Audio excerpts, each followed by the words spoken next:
உங்களுக்கு எவ்வளவு வேலை இருக்குது, மக்கள் பிரச்சனைகள் எவ்வளவு இருக்குது, அதை பத்தி எல்லாம் ஒன்னும் வாய் தர காணும். பொழுது வச்சு பொழுது போனா அண்ணாமலை கவுண்டர் கொடுக்கறதே அவங்க பொழுது ஓடின்னு ஒன்னும் அவர் கட்சியே ஆரம்பிக்கல. மினிஸ்டர்ஸ் எதிராக எச்சரிக்கை வார்னிங் கொடுத்திருக்காரு சிஎம் விஜய். அவர் எச்சரிக்கை கொடுத்தது எங்க பாத்தீங்க நீங்க? அதாவது திமுகவாவது கொஞ்ச நாள் கழிச்சு கெட்ட பேர் வாங்கினாங்க, இவங்க சுறுசுறுப்பா வாங்கிக்கிறாங்க. அதனாலதான் நான் சொல்வேன், இது முற்றிலும் மேம்படுத்தப்பட்ட திமுக வெர்ஷன் 2.0. அதுதான் தாவேகா. அரசாங்கத்தில் இருக்க யாரோ சில பேர் தங்களுடைய அஜெண்டாவை நிறைவேற்றி கொண்டிருக்கின்றார்களோ எனக்கு சந்தேகம் வருது சிவா.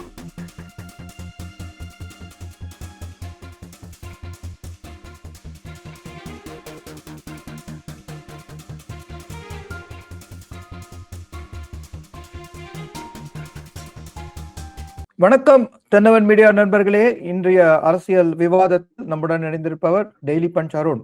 வணக்கம் சார்.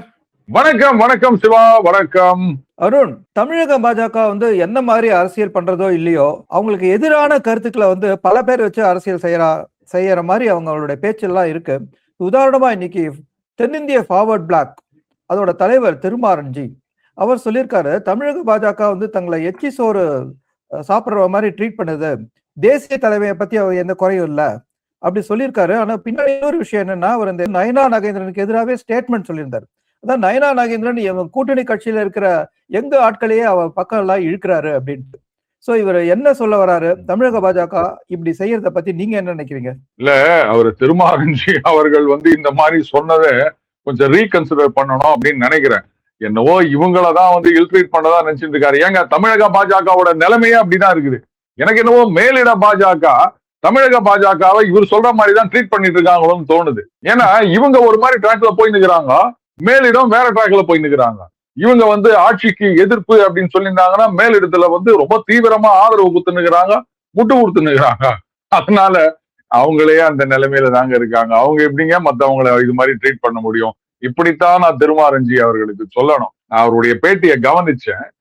பட் நீங்க சொன்னீங்க அவங்க அரசியல் பண்றாங்களோ இல்லையோ, ஆனா இந்த மாதிரி மத்தவங்க அரசியல் பண்ற அப்படின்ற மாதிரி சொன்னீங்க. எங்க அரசியல் பண்றாங்க அவங்க? என்ன நினைச்சுக்கிறீங்க? அவங்க ஒரு விஷயம் பொழுது போனா அண்ணாமலை திட்டி ஏதாவது ஒரு ட்வீட் பண்ணணும், எதையாவது புதுசா ஒரு கண்டுபிடிச்சு பாத்தீங்களா நாங்க கண்டுபிடிச்சிட்டோம் அப்படின்ட்டு உடனே அமித்ஷா அதுக்கப்புறம் இன்னும் யார் யாரெல்லாம் இருக்காங்களோ எல்லாரையும் டேக் பண்ணி ஒரு ட்வீட் போடணும்.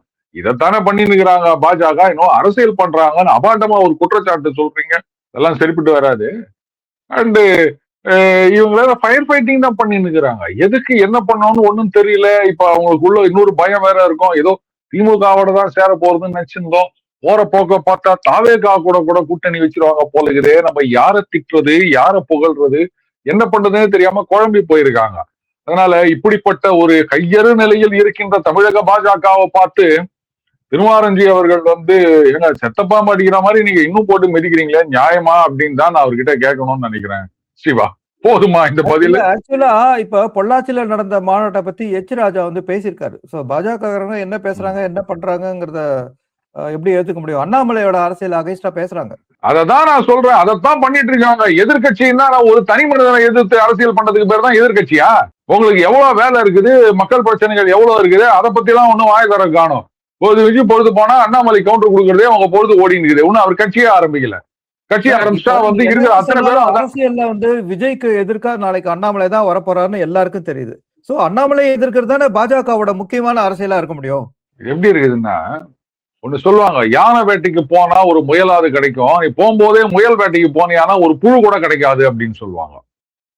அப்போ ஆளுங்கட்சியை எதிர்த்து அரசியல் பண்ண வேண்டியதுதான் எதிர்கட்சியோட வேலை. இன்னும் கட்சியை ஆரம்பிக்காத ஒருத்தரை எடுத்து அரசியல் பண்ணின்னு நாளைக்கு அவங்க 2 பேரும் தான் எதிர்க்க வர போறாங்க, அப்ப நாங்க இவரை எடுத்து சண்டை போடுறோம் அப்படின்னா என்ன இது? இதுனா எலிமினேட்டர் மேட்சா? நாங்க ரன்னரை போட மோதுறோம் அப்படின்னு சொல்றதுக்கு இதுல வேற சொல்லிக்கிறீங்க. அந்த மாதிரி தமிழகத்தில் பாஜக ஆட்சி அமைவதற்கு எல்லா உதவியும் செய்வதாக மந்திரி அவர்கள் உறுதியளித்தார்.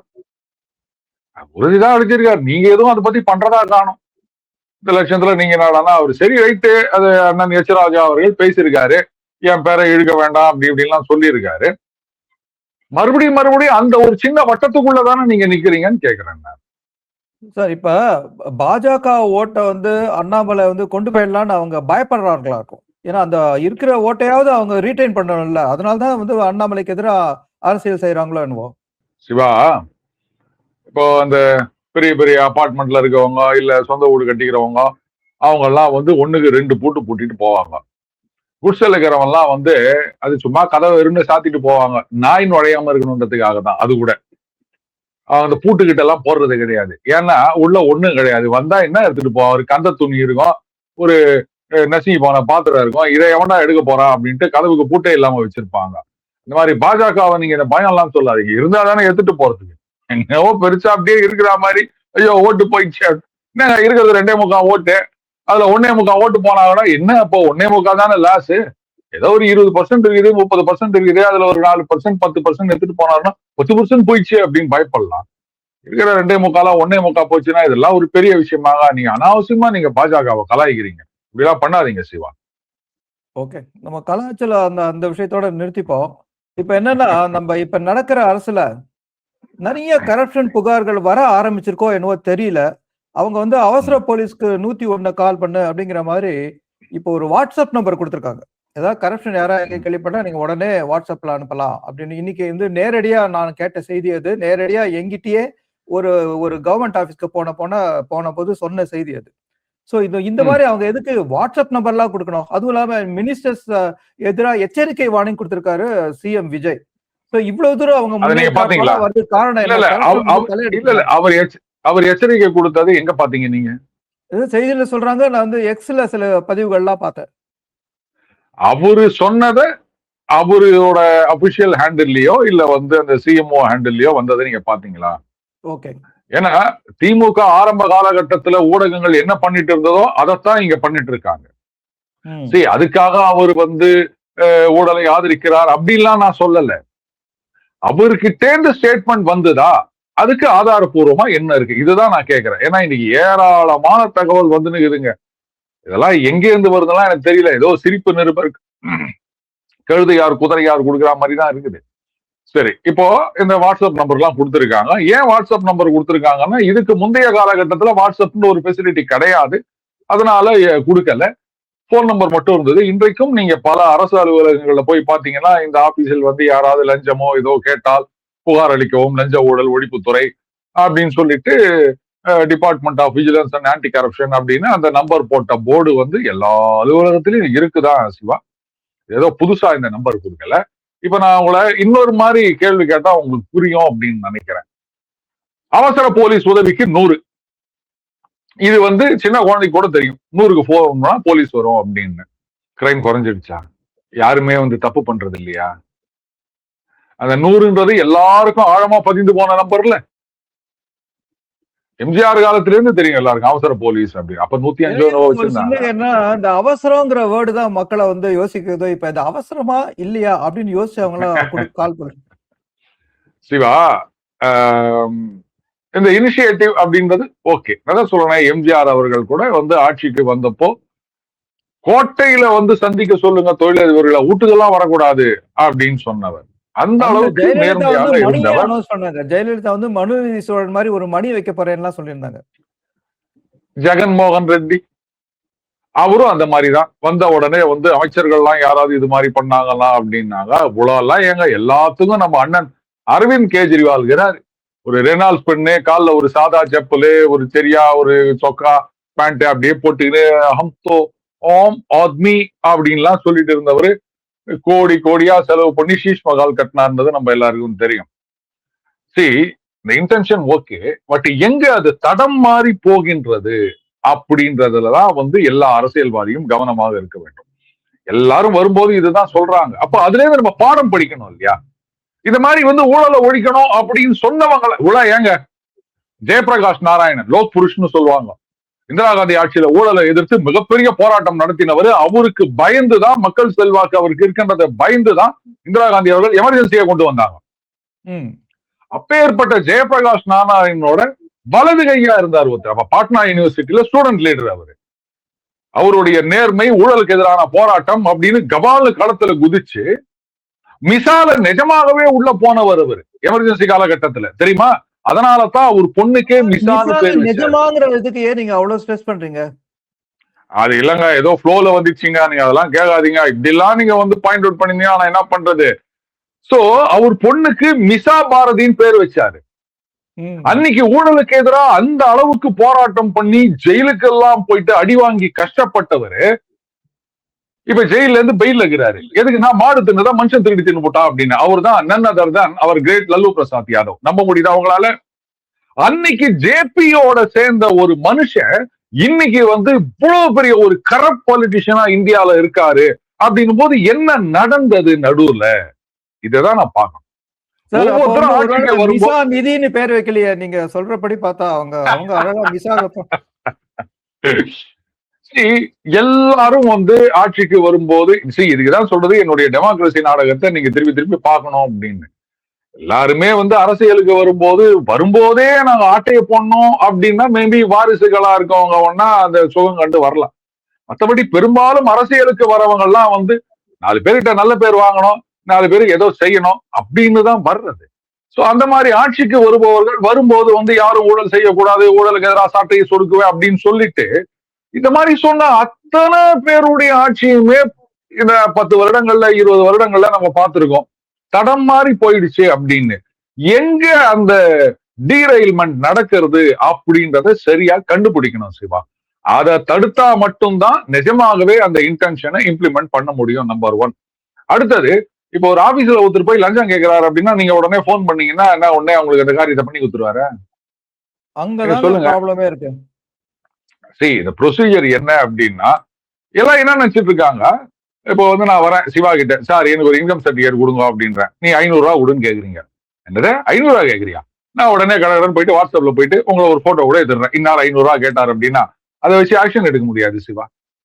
அட் த பெஸ்ட் அதை ஒரு கம்ப்ளைண்டா எடுத்துக்கலாம், விசாரிக்கலாம். உங்களை கேட்பேன், சார் இந்த இன்கம் சர்டிபிகேட் வேணும்னா எந்த டாக்குமெண்ட்டுமே வைக்கல சார், டாக்குமெண்ட்லாம் இல்லாம கொடுக்க முடியாதுன்னு சொன்னேன், அதனால என் பேர்ல ஃபால்ஸ் கம்ப்ளைண்ட் கொடுக்குறாங்க சார். ஏதாவது ஒரு இக்கு கண்டுபிடிப்பாங்க. புரியுதுங்களா? சோ அந்த கம்ப்ளைண்ட் அப்படின்றதே ஊழலை தீர்த்துடும் அப்படின்னு நினைச்சா ஐ எம் வெரி சாரி, நீங்க இன்னும் எல்போடாவே இருக்கீங்க அப்படின்னு தான் அர்த்தம். இன்றைக்கும் மத்திய அரசு அலுவலகங்களையும் பாத்தீங்கன்னா இப்ப சிபிஐ வரைக்கும் கூட நீங்க ஊழல் புகார் சொல்லலாம். சொன்னீங்கன்னா என்ன பண்ணுவாங்க, ட்ராப் பண்ணுவாங்க. நீங்க இவர் காசு கேட்கறாருன்னு சொன்னா உடனே அரெஸ்ட் பண்ணிட முடியாது. எல்லாத்துக்கும் தேவை ஆதாரம். புரியுதுங்களா? சோ இதுக்கு நிறைய ப்ரொசீஜர் இருக்கு. என்ன இனிஷியலா வரும்போது நாங்க பாத்தீங்கன்னா ஊழலை ஒழித்து விட்டோம் அப்படின்னு சொல்லும் போது இதெல்லாம் அப்படி பண்ணுங்க இப்படி பண்ணுவாங்க ஆச்சு. இது என்ன ஜூலை மாசம் இல்லையா? அக்டோபர் கடைசி வீக் பாத்தீங்கன்னா அரசு அலுவலகங்கள் முழுக்க ஊழல் எதிர்ப்பு வாரம், கண்காணிப்பு வாரம் அப்படின்னு விஜிலன்ஸ் அவேர்னஸ் வீக் அப்படின்னு கொண்டாடுவாங்க. வரும் பாருங்க. அப்ப இந்த ஊழல் தடுப்பு பத்தி ஏராளமான விளம்பரங்கள் வரும். ஊழல்னா இங்க கம்ப்ளைண்ட் கொடுங்க, அங்க சிவிசிக்கு அதுல இது மத்திய அரசு நிறுவனம் அப்படி இப்படின்னு நிறைய வரும். நம்ம என்ன இப்ப சிபிசிக்கு கம்ப்ளைண்ட் கொடுத்தா மட்டும் இப்ப மத்திய அரசு அலுவலகங்கள்ல இல்ல மத்தவங்க எல்லாம் யாரும் மாட்டல, ஐஏஎஸ் அதிகாரியில மாட்டுறாங்க கொத்து கொத்தா, இல்லைன்னா ஒழிஞ்சா போயிடுச்சு. சோ அப்ப அந்த இன்டென்ஷன் ஓகே, இம்ப்ளிமெண்டேஷன் ஸ்டேஜ்ல என்ன பண்ணணும்ன்றத சரியா யோசிக்கல அப்படின்னா எல்லாம் ஒரே மாதிரிதான் அப்படின்ற மாதிரி ஆயிடும் சிவா. ஓகே, இப்ப பழனியில ஒரு நில பிரச்சனைங்க. கோவிலுக்கு சொந்தமான ஒரு நிலத்தை 100 கோடி வேல்யூ அதை 2 கோடிக்கு டிரான்சாக்ஷன்ல முடிச்சிருக்காங்க. அதுல பதிவாளர் வேற அதுக்காக ஒரு சிறப்பு பதிவாளரா வெக்கேஷன்ல போனவருக்கு மேல ஒருத்தரை கூப்பிட்டு அந்த வேலையை முடிச்சிருக்காங்க. அதை வெளியில வந்த உடனே ரமேஷ் இதுல மிஸ்டேக் நடந்திருக்கு அப்படின்னு சொல்லி அவர் அதுக்கு ஒரு விளக்கம் கொடுத்திருக்காரு. அதையும் மீறி பியூஷ் மனுஷ், திமுகவோட தீவிர ஆதரவாளர், ஒரு பேச்சுல அவா அப்படிங்கிற மாதிரி வார்த்தையை யூஸ் பண்ணி அவா கையில போச்சுன்னா இப்படிதான் இருக்கும் அப்படிங்கிற மாதிரி ஒரு சமூகத்தை குறிப்பிட்டு அவர் சொல்றாரு. நீங்க இந்த பிரச்சனை எப்படி பாக்குறீங்க? இதே பியூஷ் மனுஷ் தான் ஒரு காலத்துல என்ன உள்ள கொண்டு போயிட்டு குத்துன்னு குத்தினாங்கோ அப்படின்னாரு. அதனால அதெல்லாம் விடுங்க. அவர் சொல்றதெல்லாம் ஒரு பெரிய விஷயமா எடுத்துக்க வேண்டிய அவசியமே கிடையாது. அவர் பேசினது அவருடைய கருத்து. பட் பர்சனலி ஸ்பீக்கிங் சிவா, என்னை பொறுத்த வரைக்கும் ஆரம்பத்துல இது வந்தப்போ HRNC அமைச்சர் ரமேஷ் அவருக்கு இதுல ஏதோ கனெக்ஷன் இருக்குது, அவர் சொந்தக்காரங்களுக்கு கனெக்ஷன் இருக்கு அப்படின்லாம் சில பேர் பேசிட்டு இருந்தாங்க. என்னுடைய பர்ஸ்பெக்டிவ்ல அந்த ஒரு 2 அமைச்சர்கள் பேட்டி கொடுத்தாங்க, ஞாபகம் இருக்கா? HRNC மினிஸ்டர் எனக்கு தெரியுதா, அவர் பேர் எனக்கு தெரியல, கூட இன்னொருத்தர் இருந்தாரு, இன்னொரு அமைச்சர். 2 பேருக்கும் they are not connected with issue அப்படின்ற மாதிரி தான் என்னுடைய பெர்ஸ்பெக்டிவ். ஏதோ நடந்திருக்கு, தவறு நடந்திருக்கு, அது நல்லாவே தெரியுது, அது அவங்களும் சொல்றாங்க. பட் இவங்களை அதுல சம்பந்தப்படுத்துறது சரியில்லைன்றதுதான் என்னுடைய பாயிண்ட் ஆஃப் வியூவா இருக்கு. ஏன் இப்படிலாம் கேட்காதீங்க, என்னோட எக்ஸ்பீரியன்ஸ்ல சில விஷயங்கள் பார்க்கும்போதே இது சரி, இது தப்பு, இது உண்மை, இது பொய் அப்படின்ற மாதிரி தெரியும். அதனால அவரு எஸ்பெஷலி ஒரு அமைச்சர் ரமேஷ் அவர்கள் பேசும்போது அவர் உண்மையை பேசுற மாதிரி தான் என் மனசுல பட்டுது. அதுல இன்னொரு முக்கியமான விஷயத்த கவனிக்கணும். இன்னைக்கு தினத்தந்தில வந்த செய்தி அது. அரசு வழக்கறிஞர் அவர் கோர்ட்ல இந்த கேஸ் விஷயமா ஆர்கியூ பண்ணும்போது என்ன சொல்லியிருக்காரு, அந்த ரெகுலரா இருந்த பதிவாளர் இருக்காரு இல்லையா, அவரு அழுத்தம் காரணமாக நான் இதை செய்ய மாட்டேன்னு விடுமுறையில சென்று விட்டார். அதனால இவர் இங்க அந்த லீவ் வேகன்சி அவர் போயிட்டார் இல்லையா, அந்த இடத்துல இவரை டிரான்ஸ்பர் பண்ணி இவர் பண்ணிருக்கார் அப்படின்னு இருக்காங்க. சோ ஏதோ அழுத்தம் இருக்கு, அது முடியாதுன்ட்டு அவரு லீவ்ல போயிட்டார்னு அரசு வழக்கறிஞரே சொல்றார் அப்படின்னு சொன்னா, அப்ப இது அமைச்சருக்கு சம்பந்தம் இருக்கு அப்படின்னு சொல்ல முடியுமா சிவா? நீங்களே யோசிச்சு பாருங்க. அரசு வழக்கறிஞர் சொல்றாரு. இது இவங்க எதிர்த்தரப்பு வழக்கறிஞர் இல்ல, அரசு வழக்கறிஞர் சொன்னதா இன்னைக்கு செய்தி. அப்போ அந்த பிரஷர் கொடுத்தது அமைச்சர் அப்படின்னா இதை சொல்லுவாங்களா? இல்ல சரி, யாரோ ஒண்ணா அந்த 2 பேருக்கும் இதுல கனெக்ஷன் இருக்குன்னு சொன்னா என்னுடைய பாயிண்ட் ஆஃப் வியூல நான் ஒத்துக்க மாட்டேன். இப்போதைக்கு அதுக்கான முகாந்திரம் எதுவும் எனக்கு தென்படவில்லை. இன்னொரு ஸ்டெப் போனீங்கன்னா எங்க அரசு வழக்கறிஞருடைய வாதம் அதை பார்க்கும்போது நல்லா தெரியுது. யோசிச்சு பாருங்க, யாரோ ஒரு அமைச்சரோ இல்ல இந்த 2 அமைச்சர்களோ பிரஷர் கொடுத்திருந்தாங்கன்னா, அப்ப அரசு வழக்கறிஞர் போயிட்டு இந்த மாதிரி அழுத்தம் வந்தது, அவர் நான் செய்ய மாட்டேன்னு சொல்லிட்டு லீவ்ல போயிட்டாரு, அதனால இன்னொரு டிரான்ஸ்பர் கொண்டு வந்து போட்டாங்கன்னு சொல்லுவாங்களா? ஆனா சரி, இப்படி ஒருத்தருக்கு அழுத்தம் கொடுத்து அவர் டிரான்ஸ்பர் போயிட்டு இன்னொருத்தரை அதுக்காக பண்ண வச்சது, அப்ப யாரு இது பின்னாடி யாரு குற்றவாளியா இருக்கலாம்? இப்படி ஒரு குற்றம் அப்படின்னா அது விசாரணையில தான் தெரிய வரும். பட் அரசு வழக்கறிஞரே சொல்லிட்டாரு, இவர் நான் பண்ண மாட்டேன்னு சொல்லிட்டு அதனாலதான் லீவ்ல போயிட்டார் அப்படின்றாரு. புரியுதுங்களா? அது புரியுது. ஆனா இது அதுதான் சொல்றேன், அந்த அழுத்தம் எங்கிருந்து வந்தது அப்படின்றது விசாரணையில தெரிய வரும். சரி, நார்மலா இது எல்லா அலுவலகங்கள்லயும் காலங்காலமா நம்ம பாக்குற விஷயம் சிவா.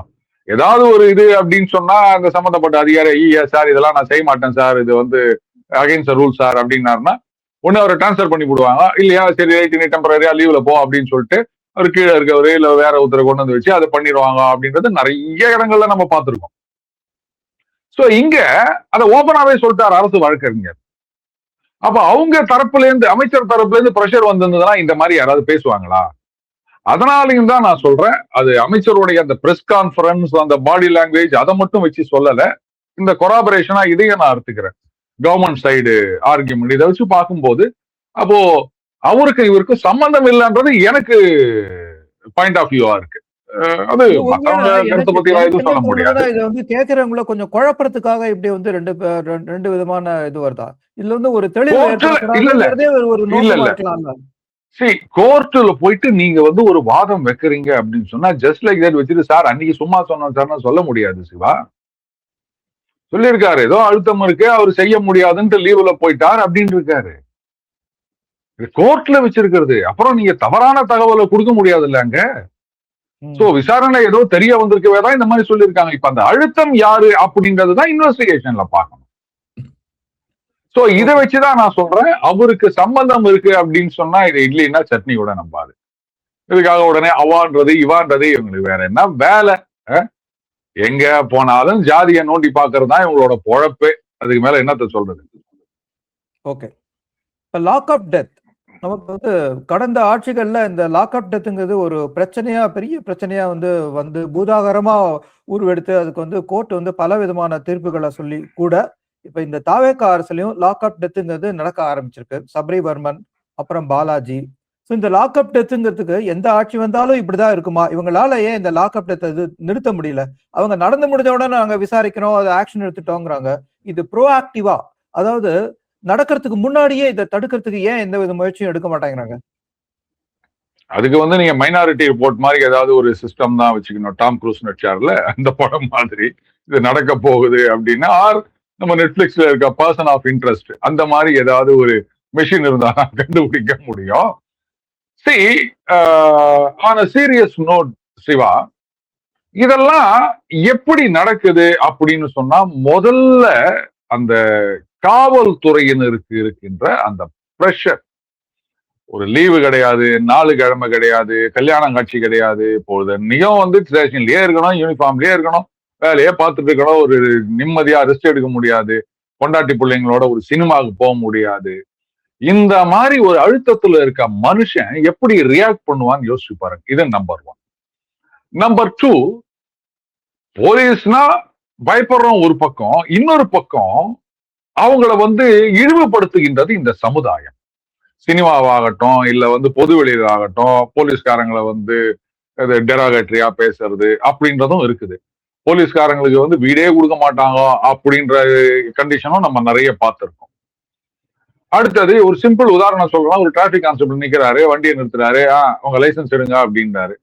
லைசன்ஸ் இருந்தா கொடுக்க போறீங்க, இல்லன்னா சார் இல்ல சார் அப்படின்னு. அதை விட்டு நான் யாரு தெரியுமா, எங்க அண்ணா யாரு தெரியுமா, யாராண்ட நீ கேக்குற அப்படின்னு 10 பேர் இருக்கும்போது கேட்கும்போது அவரு வேலையை அவர் பார்த்து நிக்கிறாரு. என்ன பண்ணோம், சார் இப்படி வாங்க, நான் காமிக்கிறேன், கொஞ்சம் இப்படி வாங்க அப்படின்னு கூட்டு போயிட்டு, இந்த மாதிரி சார் எங்க அப்பா வந்து prime minister sir, president sir, அமெரிக்க ஜனாதிபதி சார், நீங்க இது மாதிரி என்ன நிறுத்துறது சரியில்லை சார், நான் வந்து ட்ரம்ப்பை விட்டு பேச சொல்றேன் சார் அப்படின்னு தனியா சொல்லணும். எல்லாரும் முன்னாடியும் சொல்லும் போது சரி ரைட்டு உங்க அப்பா ட்ரம்ப்பாவே இருக்கட்டும், ரைட் ஓகே, உடனே அந்த ஒரு 500% போட்டு போறாரு அப்படின்னு சொல்லிட்டு அவங்கள விட்டுறாருன்னு வச்சுப்போமே அந்த டிராபிக் கான்ஸ்டபிள். அப்ப சுத்தி இருக்கவன் முன்னாடி அவருடைய நிலைமை என்ன ஆகும் யோசிச்சு பாத்தீங்களா? அங்க நிறுத்தி வச்சிருக்க இன்னொரு கிடைக்கும் போது ட்ரம்ப் புள்ளன்னு சொன்னவன அவனை மட்டும் விட்டல்ல, நாங்களாம் என்ன இழிச்சு வாயினா எந்த அளவுக்கு அசிங்கப்படுற. சரி, இத முதல்ல சரி பண்ணலாம். அதுக்காகவே வந்து நான் இந்த மாதிரி அடிக்கிறது இதெல்லாம் ஜஸ்டிஃபை பண்ணேன்னு சொல்றேன். அந்த அந்த பென்டப் எமோஷன்ஸ் இருக்கு இல்லையா, அது வந்து குபீர்னு வெடிச்சிருது பல நேரங்கள்ல. அப்போ நீங்க வந்து அந்த கேரட் அண்ட் ஸ்டிக் பாலிசி அப்படின்ற மாதிரி முதல்ல இந்த சைடும் நீங்க you have to take care. அடுத்தது இந்த மாதிரி எல்லாம் நடந்தா கடுமையான தண்டனை, செக்ஷன் 302 பழசு, அதுல வந்து மர்டர்னு போட்டு தண்டனை வாங்கி கொடுத்தீங்கன்னா ஒரு 4 பேருக்கு அந்த கொலைக்கான மரண தண்டனை அப்படின்றத வந்து ஒரு கேஸ்ல நீங்க வாங்கி கொடுத்துட்டீங்கன்னா அதுக்கப்புறம் இந்த மாதிரி எல்லாம் நடக்காது. அடுத்தது எல்லாம் சொல்லிட்டு இருக்காங்க, சிசிடிவி வைக்கணும், சிசிடிவி வைக்கணும், காவல் நிலையத்துல வைக்கணும் அப்படின்னு. எத்தனை காவல் நிலையத்துல அது முழுசா வேலை செய்யுது, அதே மாதிரி ஜெயிலையும் வைக்கணும். அந்த மாதிரி கொண்டு வரணும். இப்படி எல்லாம் வந்து ப்ரோஆக்டிவா யோசிச்சா மட்டும்தான் இதை தடுத்து நிறுத்த முடியுமே தவிர, அதுல எனக்கு என்ன ஒண்ணுன்னா, இந்த மாதிரி நடந்த இதுக்கு முன்னாடி எல்லாம் வந்து காவல்துறை மரணங்கள் ஆகட்டும், இல்ல மனித உரிமை மீறல் ஆகட்டும், இதற்காகவே குரல் கொடுக்கும் ஒருத்தர் இந்த ஆட்சியில இது நடந்த உடனே என்னங்க அப்படின்னும் போது அரசியல் சார்பாக பேசுகிறார். எதிர்கட்சிக்கு ஆசைப்படுவாங்க இத பத்தி பேசணும்னு. இங்க வந்து உடனடியா நடவடிக்கை எடுத்தாங்க, அவங்க எடுத்தாங்களா? என்ன இது? இப்போ ஒரு வீட்டுல திருடு போயிடுச்சு அப்படின்னு சொன்னா போன ஆட்சியில வந்து அவங்க கேஸ ஃபைல் பண்ணிட்டு 1 வருஷமா ஒண்ணுமே பண்ணல, ஆனா இந்த ஆட்சியில பாருங்க கேஸ ஃபைல் பண்ணிட்டு உடனே கண்டுபிடிச்சு கொடுத்தாங்க அப்படின்னா அது கம்பாரிசன் நல்லா இருக்கும். போன ஆட்சியில வந்து அவங்க நடவடிக்கைகள் எடுத்தாங்க, கேஸ் எல்லாம் போட்டாங்கல்ல, நம்ம பார்த்தோம்ல. அதே மாதிரி இந்த ஆட்சியிலும் நம்ம எடுத்திருக்காங்க. ஆனா என்ன, நகை போனா திருடி மீட்டு கொடுத்துடலாம், உயிர் போனா இது ஒரு கம்பாரிசனா? அப்போ எந்த அளவுக்கு வந்து பல்வேறு காரணங்களுக்காக இந்த மாதிரி வந்து முட்டு கொடுக்கறதுன்னு இருக்கு பாருங்க. சோ நீங்க சொன்ன மாதிரி ப்ரோஆக்டிவா இந்த பக்கம் அவங்களுடைய வெல்ஃபேர்லயும் கவனம் செலுத்தணும், இந்த பக்கம் அந்த மானிட்டரிங்லயும் நீங்க இது பண்ணணும். அப்ப மட்டும்தான் இதை தடுத்து நிறுத்த முடியும். அப்புறம் முதல்ல ஒரு கேஸ்லயாவது கடுமையான தண்டனை வாங்கி கொடுத்தா மட்டும்தான் இது நிற்கும். மற்றபடி வந்து கீழ்கோர்ட்டு, மேற்கோர்ட்டு, ஹைகோர்ட்டு, சுப்ரீம் கோர்ட்டு, உலக கோர்ட்டு இப்படியே போய் நின்றுக்கின்னு இப்படியே தெரிஞ்சதுன்னா யாருக்கும் பயம் வராது. தாவேக்கால இருந்து திமுகக்கு எம்எல்ஏக்களை கடத்துற அந்த ஒரு புகார் பெருசா போயிட்டு இருக்கு. அதுல சமீபத்துல புதிய தலைமுறையை சேர்ந்த பத்திரிகையாளர் விஜயன் அவர்கள் அதுல ஏதோ ஒரு விதத்துல சம்பந்தப்பட்டிருக்கிறதா விசாரணைக்காக கூட்டிட்டு போயிருக்கிற நிலைமையில அவர் வந்து அந்த விசாரணை, போலீஸ் விசாரணைங்கிற பேர்ல அவர் இன்னும் வீட்டுக்கே திரும்பல. ஸோ இது வந்து பத்திரிகை சுதந்திரத்துக்கான ஒரு அடியா பாக்குறீங்களா? ஏன்னா ஒரு பத்திரிகையாளர் அவர். ஸோ இதுல வந்து அது அப்படி பார்க்கணுமா? இதுல வந்து நிஜமாவே அவருக்கு வந்து ஒரு இன்வால்மெண்ட் இருக்கிறதா நீங்க நினைக்கிறீங்களா? எனக்கு என்னவோ அரசாங்கத்தில் இருக்க யாரோ சில பேர் வந்து தங்களுடைய அஜெண்டாவை நிறைவேற்றி கொண்டிருக்கின்றார்களோ எனக்கு சந்தேகம் வருது சிவா. ஏன்னா இது வந்து மிகப்பெரிய புகார். நீங்க பாட்டுக்கு வந்து யாரோ ஒருத்தர் சொன்னாரு, அவரு ஒருத்தர் சொன்னாரு, இவர் சொன்னாருன்னா இதுல என்னடானா வந்து இதுல கைது போட சொன்னாங்க, அவங்க பேரை சொன்னாங்க அப்படின்னு புகார் கொடுத்தது வேற ஒரு பக்கம் ஓடிட்டு இருக்கு. ரைட்? இப்ப நீங்க ஒருத்தர் மாட்டிக்கிறீங்க அப்படின்னு சொன்னா உடனே வந்து சார் ஆமா சார் அது வந்து சார் நம்ம அந்த மார்க்கோ ரூபியோ இல்ல சார் அவரு தான் சார் இது மாதிரி செய்ய சொன்னார் அப்படின்னு அவர் பேரை சொல்லிட்டீங்கன்னா சரி அந்த ஆளை போய் இழுத்துட்டு வரதுக்குள்ள நேரம் ஆகும். இந்த மாதிரி ஒருத்தர் ஒரு பேரை சொன்னார்ன்ற ஒரே காரணத்தினால வந்து ஒருத்தரை விசாரிக்கிறது அப்படின்றது வந்து சரியான இன்வெஸ்டிகேஷன் டெக்னிக் கிடையாது. ஆதாரம் வேணும். இப்ப நீங்களே சொல்றீங்க இல்லைங்க வந்து பீட்டர் ஹெக்ஸ் எடுத்தாங்க அப்படின்னா அதுக்கு ஏதாவது ஆதாரம் வேணும். நீ அவரோட பேசினியா அவர் உங்க வீட்டுக்கு வந்தாரா அதுக்கு ஏதாவது ஆதாரம் இருக்கா இதெல்லாம் பார்த்த பிறகு அண்ட் நீங்களும் பீட்டர் ஹெக்ஸ் ரெகுலரா பேசுறவங்களா கூட இருக்கலாம். சோ அதனால அதையும் நம்ம கேர்ஃபுல்லா கவனிக்கணும். இவங்க எப்படி ரெகுலரா பேசுறாங்களா அப்போ சார் போன வாரம் கூட வந்துட்டு போனார் சார் அப்படின்னு போது அதை கணக்கில் எடுத்துக்க முடியாது இல்லையா. இது தேவையில்லாத ஆணின்னு தான் நான் சொல்லுவேன் இவரை விசாரணைக்கு கூட்டிட்டு போனது அப்படின்னு. ஒரு ப்ராமினன்டான ஒரு சேனல்ல அவர் வந்து ஒரு எடிட்டரா இருக்கார். அப்படி இருக்கிற பட்சத்துல வந்து இந்த விசாரணைக்கு இவரை கூட்டிட்டு போனேன் அப்படின்னு சொன்னா இதெல்லாம் நம்புற மாதிரி இல்ல சிவா. இதுதான் நான் சொன்னேன், யாரோ நடுவுல ஊடாடுறாங்க. இந்த கேஸே முதல்ல வந்து சார்ஜ் ஷீட் ஃபைல் பண்ணட்டும். ஏன்னா இந்த விஷயம் வந்தப்போ அப்பவே எனக்கு ஒரு டிஸ்கனெக்ட் தெரிஞ்சுது. பேப்பர்ல வருகின்ற செய்திகள்லாம் வந்து பயங்கர ஹைப்பா இருந்தது. அதுக்கப்புறமா தான் ஒரு சில பத்திரிகையாளர்கள் அதை பாயிண்ட் அவுட் பண்ணியிருக்காங்க. கோர்ட்ல போலீஸ் தரப்புல சொன்னதுக்கும் இங்க பத்திரிகைகள்ல வந்த செய்திக்கும் ஏணிக்கு வச்சா கூட எட்டாத அளவுக்கு அந்த அளவுக்கு வித்தியாசம் இருந்தது அப்படின்னு. சோ இதுதான் நான் சொல்றேன், யாரோ நடுவுல ஊடாடினுங்கிறாங்க. இந்த கேஸ் முதல்ல இவங்க சார்ஜ் ஷீட் ஃபைல் பண்ணட்டும். அப்ப தெரியும் எல்லாமே எந்த அளவுக்கு இவங்க இன்வெஸ்டிகேஷன் இருக்கு அப்படின்னு. இது தேவையில்லாத வேலை தான். அதாவது திமுகவாவது கொஞ்ச நாள் கழிச்சு கெட்ட பேர் வாங்கினாங்க, இவங்க சுறுசுறுப்பா வாங்கிக்கிறாங்க. அதனாலதான் நான் சொல்வேன் இது முற்றிலும் மேம்படுத்தப்பட்ட திமுக வெர்ஷன் 2.0 அதுதான் தாவேகா.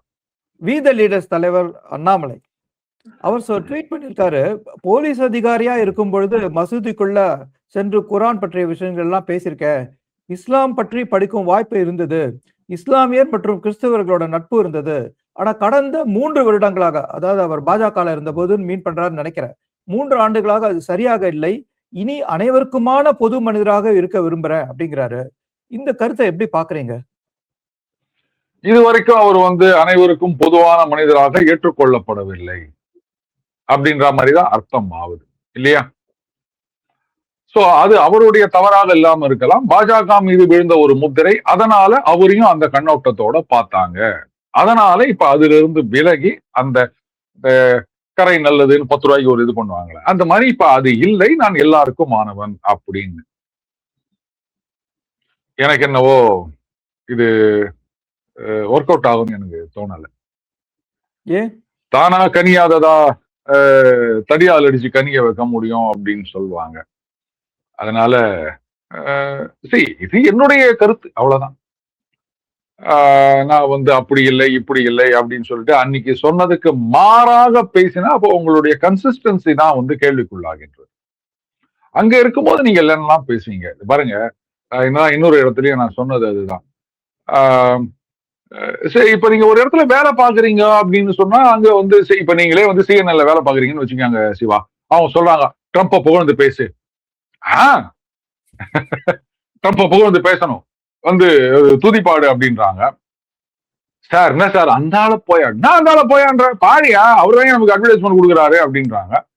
இப்ப நீங்க வந்து மேடான்னு சொன்னீங்கன்னா பேப்பர் போட்டு வந்தீங்கன்னா அடுத்த மாசம் சோறு என்ன பண்றது அப்படின்னு. அதனால வேற வழியில நீங்க வந்து ராஜாதி ராஜா ராஜா ஓலோத்துவங்க அப்படின்லாம் பாடுறீங்க. சோ இங்க வந்து உங்களுக்கு ஆப்ஷன் கிடையாது.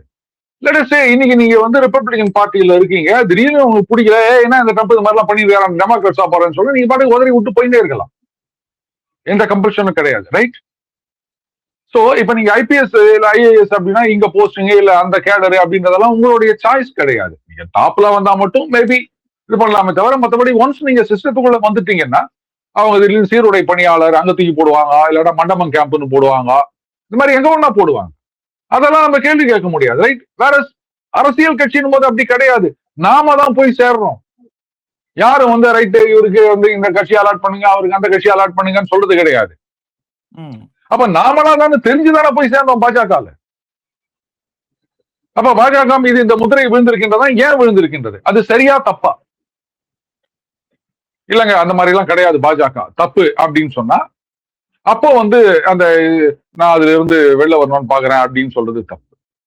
இல்ல பாஜக மேல அந்த மாதிரி முத்திரை கொடுத்தது சரிதான் அப்படின்னு நீங்க சொன்னீங்கன்னா அப்ப அந்த கட்சியில போய் சேர்ந்தது உங்களுடைய தப்பு. சோ எப்படி பார்த்தாலும் அது தப்பு உங்க பக்கத்துலன்றது புரியுதா உங்களுக்கு? நல்லா புரியுது. அண்ட் இன்னைக்கு இருக்கிற சூழல்ல என்னதான் சொன்னாலும் மைனாரிட்டிகள் இன்னைக்கு வந்து ஸ்ட்ராங்கா தாவேகா பக்கம் இருக்காங்க. அதனாலதான் அப்பயே நான் சொன்னேன், இது தேவையில்லாத ஆணி, ஒன்னும் பண்ண முடியாது அப்படின்னு. ஓகே, நன்றி. நேர்களே, உங்க கருத்தை நீங்க வந்து கமெண்ட் செக்ஷன்ல பதிவிடலாம். அருண் கிட்ட நீங்க கேட்க வேண்டிய கேள்விகளையும் நீங்க வந்து கமெண்ட் செக்ஷன்ல பதிவிடுங்க. அதையும் சேர்த்து நம்ம வந்து மீண்டும் ஒரு முறை திரு அருணை சந்திக்கும் போது விவாதிப்போம். அதுவரை நன்றி, வணக்கம். வணக்கம் சார். நன்றி சிவா.